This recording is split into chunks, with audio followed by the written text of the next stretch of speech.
পৌষের শেষে বিভিন্ন জেলায় বেড়েছে তাপমাত্রা, তবে কুয়াশার সাথে কনকনে ঠান্ডা বাতাস থাকায় উত্তরাঞ্চল সহ অনেক জায়গায় দাপট রয়েছে শীতের।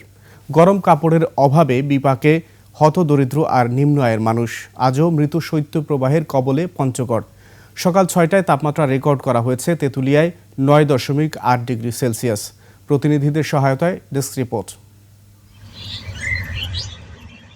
উত্তরের জনপদ পঞ্চগড়ে দিনভর শীতের তেমন দুর্ভোগ নেই, তবে সন্ধ্যার পর থেকে সকাল পর্যন্ত কুয়াশার সাথে কনকনে শীত অনুভূত হয়। এতে সকালে কাজে যোগ দেয়া দিনমজুর ও কৃষি শ্রমিকরা পড়ছেন বিপাকে।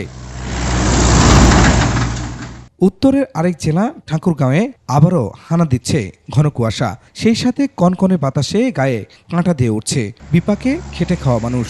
আমি যখন রাস্তাটা পার হব, আমার কিন্তু মোবাইলের টর্চ লাইট দিয়ে রাস্তাটা আসলে পার হতে হয়েছে, এত বেশি কুয়াশা।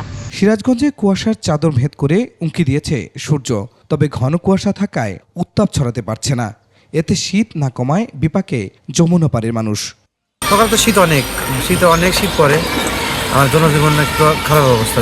২৫০টিরও বেশি ডিজাইন অপশন নিয়ে ওয়ালটন স্মার্ট ফ্রিজ, বোঝে আপনার প্রয়োজন। চুয়াডাঙ্গায় কুয়াশা কম থাকলেও রয়েছে হাড় কাঁপানো শীত। দুর্ভোগেও কাজে নামতে হচ্ছে শ্রমজীবীদের। ঠান্ডা বাতাসে এই যে হাত পা ঠান্ডা হয়ে যাচ্ছে। আমরা যারা সকালে হাঁটাচলা করি, আমাদের জন্য খুবই সমস্যা।